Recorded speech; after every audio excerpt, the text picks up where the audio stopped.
Whoa, quick, get fireflies. Oh no, it's coming. It's coming. Oh, I'm gonna need that. Let's begin.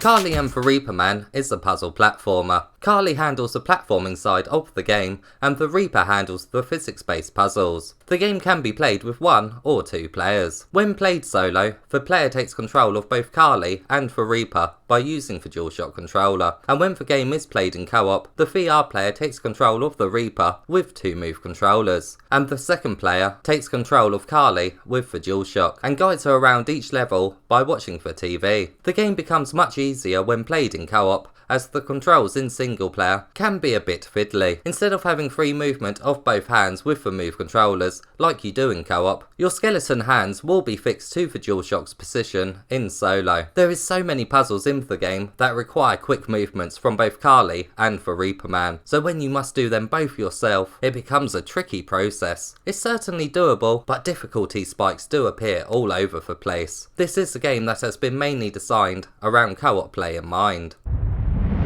The main aim of the game is to free shadowy people who have got stuck in this world. You do this by entering one of the lit up doors in the main hub world, which then transports you to a series of levels. In each level, there is a door that Carly must reach. Sometimes this door is locked to begin with, which can be unlocked by picking up 1 or more lit up discs. Carly and the Reaperman must work together constantly through each level to reach the door. The Reaperman can pick up physics-based blocks to make platforms for Carly, but for him to be able to do so, Carly must first jump on top of them, which unlocks them from chains. The only problem with these blocks is that if they get destroyed, they will reappear where they was first found, which can sometimes require a bit of backtracking from the Reaperman. Some sort of inventory system for blocks that you have already unlocked would have prevented this. Although physics-based blocks is a recurring puzzle element in most of the levels, new puzzle elements are thrown into the mix at a pretty good rate, for most of the game anyway, as around 3/4 of the way in, it does become pretty samey, only with increased difficulty. Puzzle elements include levers that only Carly or the Reaperman can use. These respawn blocks or move platforms. Torches also appear that can only be used by Carly or the Reaperman, which allows that player to guide the other one around darkened areas, and some other puzzles require the VR player to look around the level for a visual hint. In fact, quite a few times the Reaperman has a better view of the actual level layout, so there is a lot of discussion needed between the 2 players about what is coming up next, especially when an enemy who follows a set path is heading in Carly's direction. Some riddles also make an appearance here, which is also sure to spark conversation between the 2 players. Now, although the same types of puzzles appear throughout, they do get harder due to the new puzzle elements having an impact on them. Some blocks now have time limits on, which will start counting down as soon as the Reaperman has let go of them. When the timer is up, they will simply disappear, and balls of fire will destroy placed blocks. Timing really plays a major role in most of the levels, and pre-planning out your route is a must. Both players really need to be in sync with one another to proceed,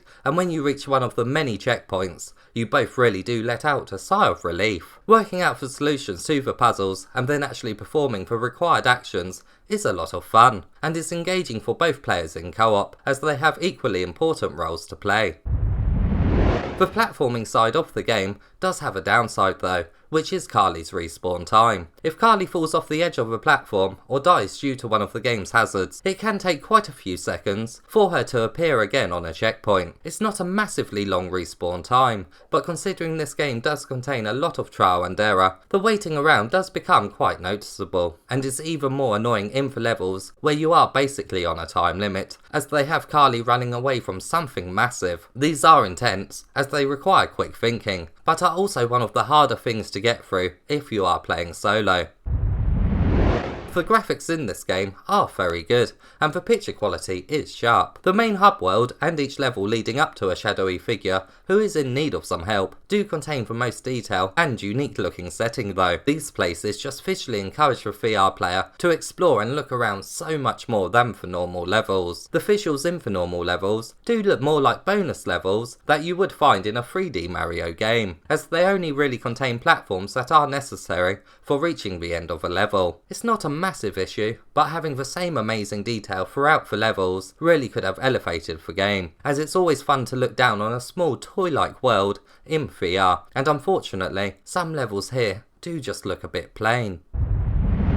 Scattered around for levels are a few other things that you can interact with. Crows appear that give you some more insight into the person that you're trying to rescue. Signposts give you hints on the puzzles, and chests can be opened that then allow you to change the look of the Reaperman. And finally, there is Firefly Collectibles. These are placed in both easy and hard to get to locations. Some really demand that you give some extra thought in how to reach them with the physics-based blocks, and offer some of the hardest challenges in the game, as not only do you have to touch them, but you also have to get to a checkpoint after for them to be stored. They can also be hidden away behind some doors. Entering one of these places you in a whole new area and obstacles to overcome. There is a good reason to get all these fireflies too, as they unlock some challenge stages in the main hub world. It's great to see Collectibles have such a meaningful reward, and getting every single one here will certainly add quite a lot more gameplay time.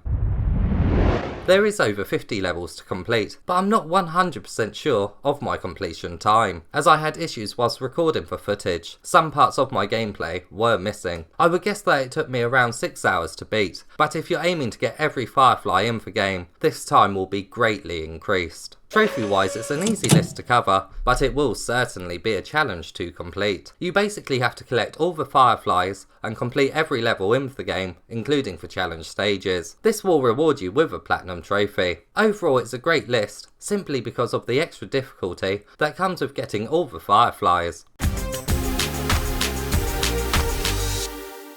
This is a very good co-op game that has some very well thought out puzzles that engage both players. When played solo though, frustrating moments can and will occur. You will certainly need to be a patient gamer to get through it. That's not to say it doesn't have its fun moments when played in solo, but it is a bit of a rough journey, and collecting every single firefly by yourself would be an extremely difficult task. Overall, the game really shines as a co-op experience, and it's great to see two genres of game come together in such a seamless way in VR. And it's actually quite surreal seeing the VR player as the Reaperman float around for levels, especially as the TV player's camera view is the same as a 3D platformer that we are all used to. The best bit about the game is that the puzzles here really demand a lot of back and forth between the two players, and as they both have very important parts to play, neither really feel like they have been left out when it comes to the gameplay. Co-op games are all about making players feel like they are part of a team, and Carly and the Reaperman absolutely achieves that.